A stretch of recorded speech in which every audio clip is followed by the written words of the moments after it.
Claro, la libertad religiosa está reconocida por la Constitución y los derechos internacionales, los tratados internacionales, como un derecho humano. Y este derecho humano da a luz este derecho de objeción de conciencia, que es el ejercicio de la libertad religiosa, pero en hechos concretos, ¿no? Por ejemplo, un médico que no quiere participar en un aborto por razones de religiosidad, de creencia, de fe. Y entonces tiene que decir yo no quiero participar. Pero hemos visto que muchas veces los obligan o tratan de obligarlos a hacer lo que no su conciencia les niega a hacer, ¿no? Son criticados. Sin duda, pueden ser hasta perseguidos, han sido despedidos en unos casos, o son marginados o son discriminados, ¿no?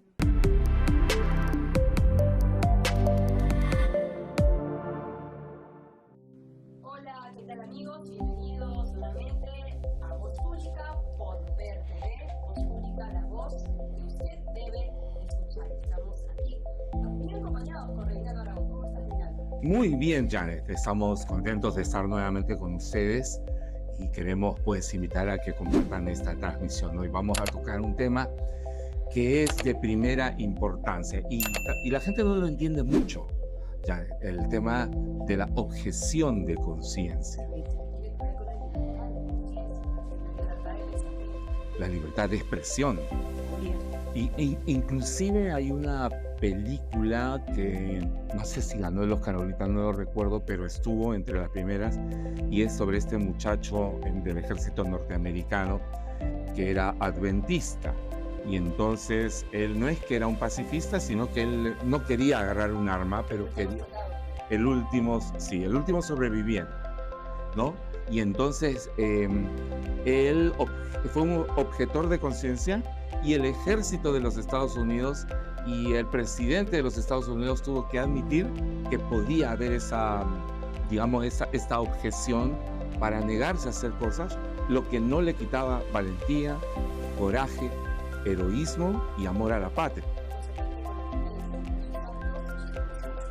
Por lo tanto, nosotros necesitamos entonces conocer bien, porque ahorita es un tema de actualidad, porque se ha puesto en el Congreso el congresista Alejandro Muñante y en la Comisión de Constitución y que tiene que ver con todo esto.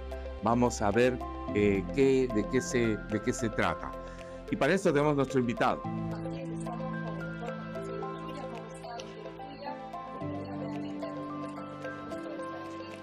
Bueno, el gusto es para mí, Janet y Reinaldo, nuevamente estar en tu programa. Muchas gracias por la invitación. Bueno, Sí, bueno, el doctor, para empezar, para entender, para que el público entienda, ¿qué significa el término objeción de conciencia? Bueno, la objeción de conciencia es un derecho fundamental mediante el cual una persona tiene derecho a objetar o a dejar de hacer algo que la ley manda por razones de convicciones religiosas. Justamente el congresista Alejandro Muñante ha presentado un proyecto de ley a fin de desarrollar el artículo cuarto de la ley de libertad religiosa existente, haciendo algunos importantes aportes a fin de que toda persona pueda tener acceso a este derecho. Este derecho ha sido desarrollado por el Tribunal Constitucional en sendas resoluciones para establecer, como dije, que era un derecho fundamental, que es la posibilidad de que una persona pueda objetar y no hacer lo que la ley manda o hacer lo que la ley no manda, con respecto a sus convicciones íntimas de creencias y fe religiosa. por lo tanto, es un derecho fundamental. Sin duda. Es inherente a la condición de ser humano. Así es. Porque el ser humano dice sí o no. Claro. Es su derecho, su libertad, porque decimos libertad también porque nadie puede obligarte a hacer lo que no quieres hacer. Claro, la libertad religiosa está reconocida por la Constitución y los derechos internacionales, los tratados internacionales, como un derecho humano. Y este derecho humano da a luz este derecho de objeción de conciencia, que es el ejercicio de la libertad religiosa, pero en hechos concretos, ¿no? Por ejemplo, un médico que no quiere participar en un aborto por razones de religiosidad, de creencia, de fe. y entonces tiene que decir yo no quiero participar. Pero hemos visto que muchas veces los obligan o tratan de obligarlos a hacer lo que no su conciencia les niega a hacer, ¿no? Son criticados. Sin duda, pueden ser hasta perseguidos, han sido despedidos en unos casos, o son marginados o son discriminados, ¿no? Ahora, la objeción de conciencia se da solamente para personas religiosas o que tienen una fe. Cuéntanos un poco. Fíjate, también pueden ser los padres de familia que, por ejemplo, nosotros hemos visto hace pocos años cómo salieron a las calles para defender a sus hijos a fin de que no sean hipersexualizados a través de la educación. Y entonces marcharon contra el currículum educativo que lo que quería hacer era hipersexualizar a los niños y entonces los padres salieron a objetar. Hicieron una acción judicial, la acción judicial se ganó primera, segunda instancia, pero en la Corte Suprema tuvieron un revés. Si hubiese existido el desarrollo de este derecho de conciencia, entonces los padres no mandarían a sus hijos para que sigan estos cursos, ¿no?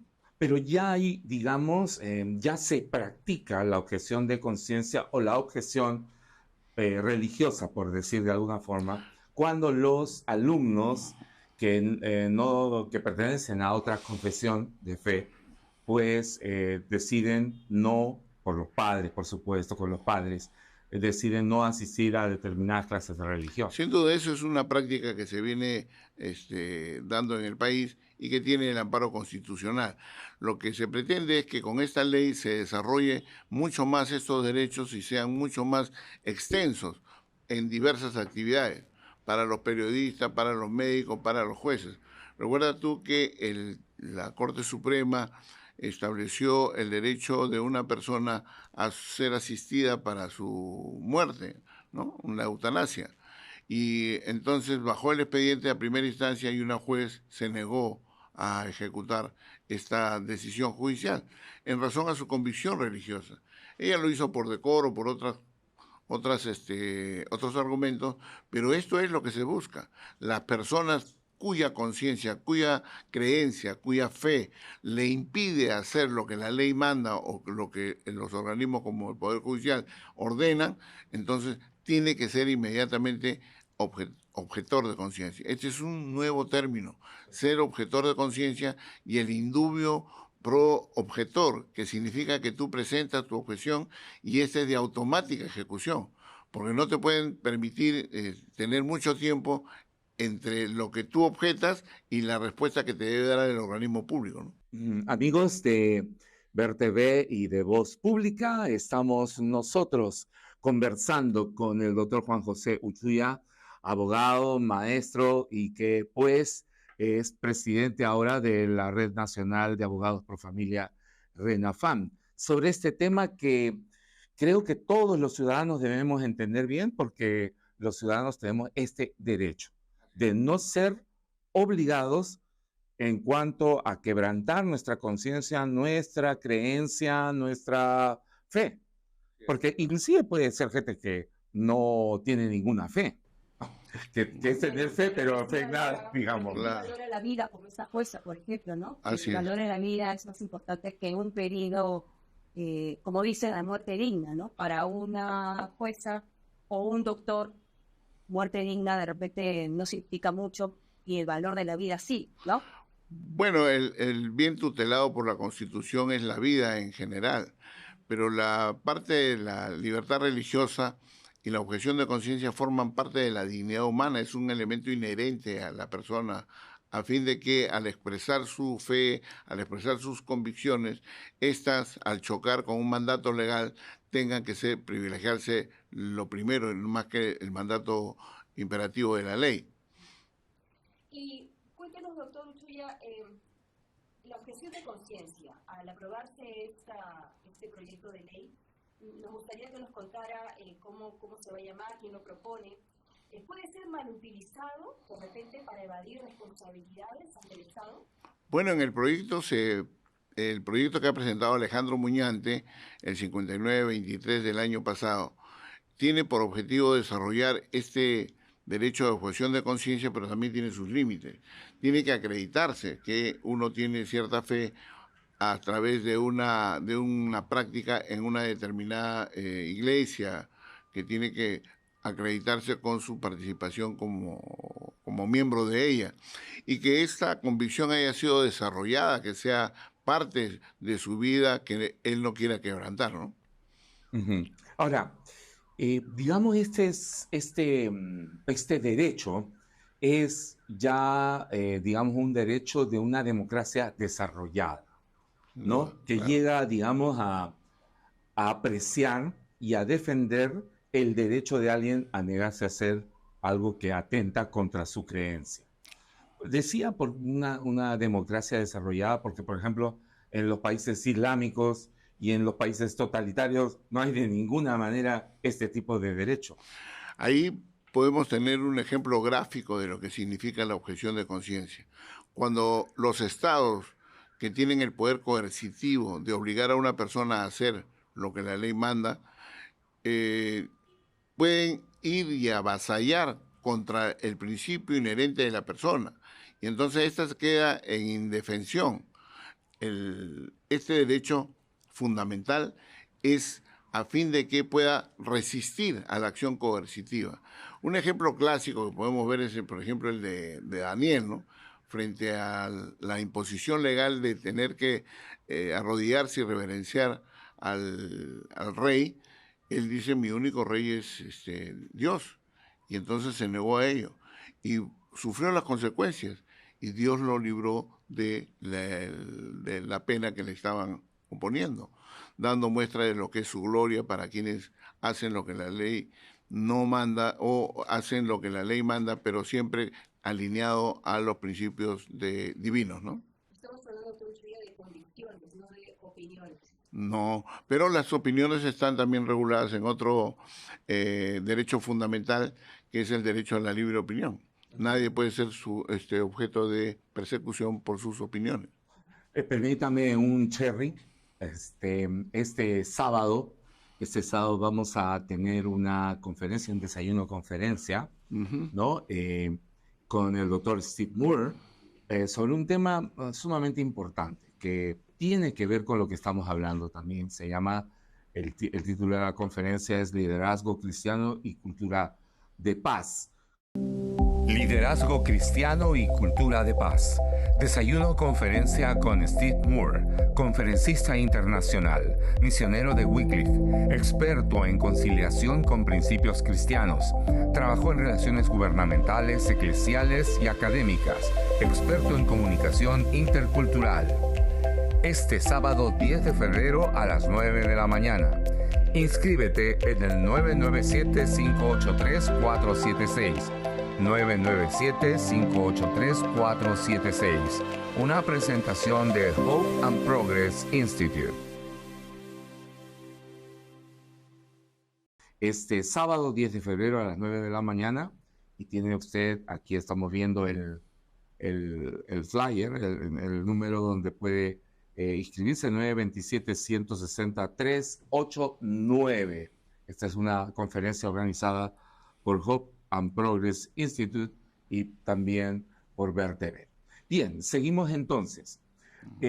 Digamos, ¿cuál es la corriente internacional en cuanto a la objeción de conciencia? Bueno, como te decía, la libertad religiosa es un derecho humano cuya obligación de respetar es de todos los estados que han suscrito los tratados internacionales. Y el derecho internacional, los tribunales constitucionales del mundo han ido recogiendo el desarrollo de este derecho humano y han llegado también a este derecho fundamental, que es la objeción de conciencia. Por ejemplo, uno de los países que ha implementado la ideología de género a su máxima expresión es España. No obstante lo cual, su Tribunal Constitucional ha señalado que todo ciudadano tiene derecho a objetar, a oponerse a acciones que el Estado establezca, siempre y cuando estén ligados al principio de la vida o al final de la vida. Quiere decir, protege al concebido y protege la muerte natural, no la provocada ni la deseada por moda o por lo que fuere, ¿no? ¿Cuál es la posición del Tribunal Constitucional peruano? El Tribunal Constitucional ha venido desarrollando este derecho y efectivamente ha señalado que es un derecho fundamental. ha señalado a su vez que tiene que hacerse caso por caso, que tiene que establecerlo el juez y tiene que ser también la expresión de una conciencia, de una adopción, de una fe que se pueda comprobar, ¿no? Eso es lo que ha señalado.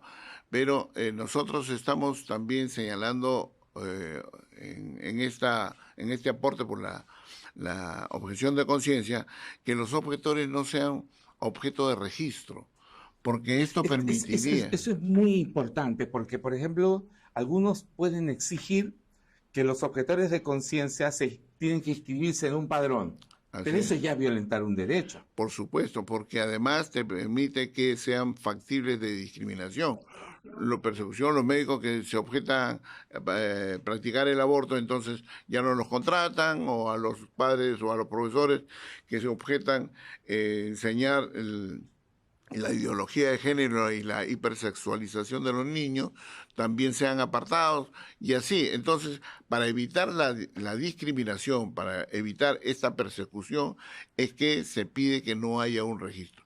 Cuando alguien objeta, sencillamente presenta una solicitud teniendo la misma condición del derecho de petición, que es un derecho constitucional, y debe ser respondido inmediatamente. ¿Y cómo es inmediatamente? Sencillamente le aceptan para después comprobar si tiene o no el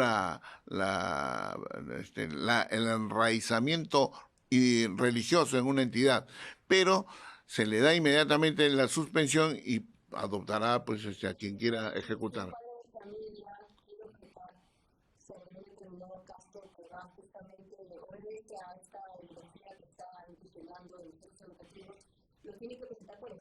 Sí, yo creo que tendría que hacerse un formato, ¿no? Donde yo objeto porque soy miembro de la Alianza Cristiana y Misionera del INSE, listo, y se acabó.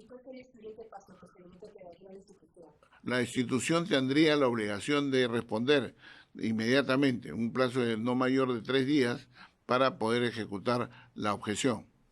Estaba viendo, porque vi que estabas como representante de RENAFAM Sí. ante el Congreso, ¿no? Escuché y vi que no solamente pues entidades religiosas defendían esta objeción de conciencia, sino también el Colegio de Médicos y el Minedu estaba como a favor de poder objetar algunas cosas que pueden ser una imposición. Sí, yo creo que algunas instituciones gremiales han entendido que la persona humana es el centro, es el objetivo de tutela jurisdiccional y constitucional, de suerte tal que los derechos los afecta a cada uno de sus miembros.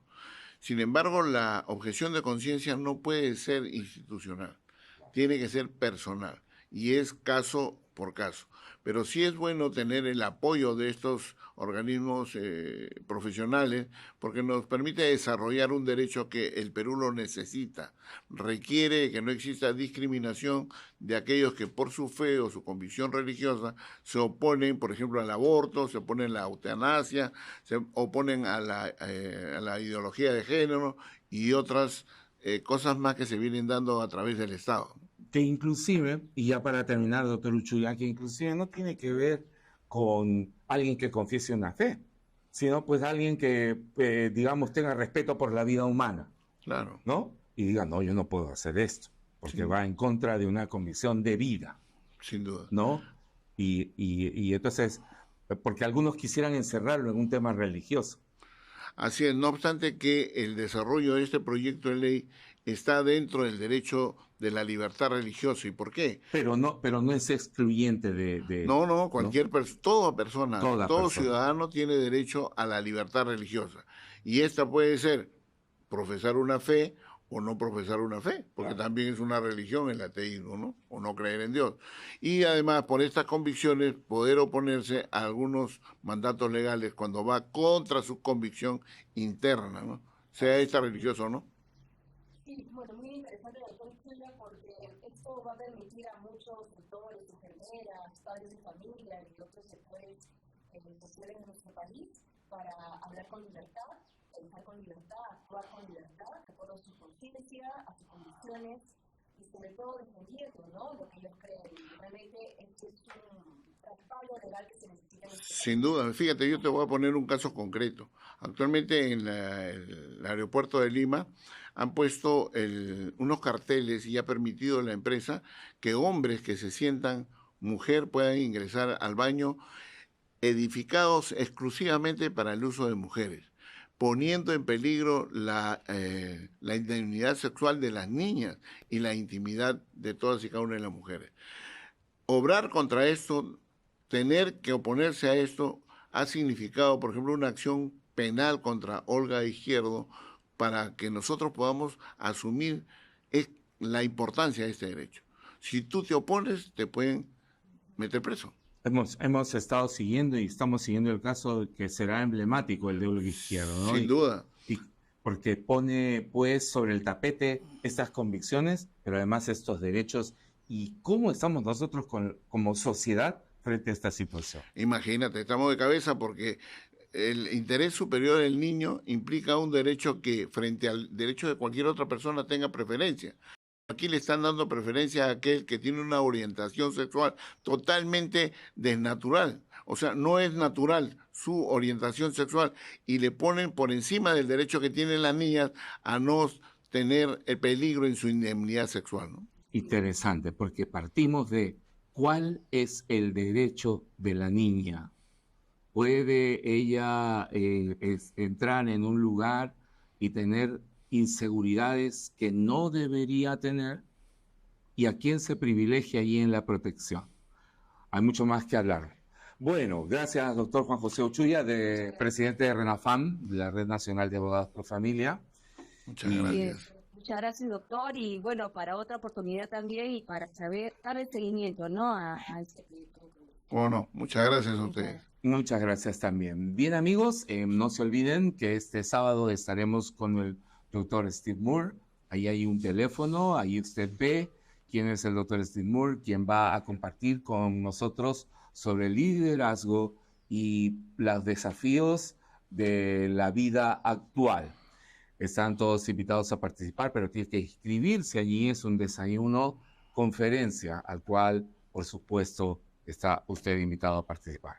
Bien, Janet, llegamos al final del programa. Llegamos al final del programa y volveremos para un siguiente programa. Hasta la próxima.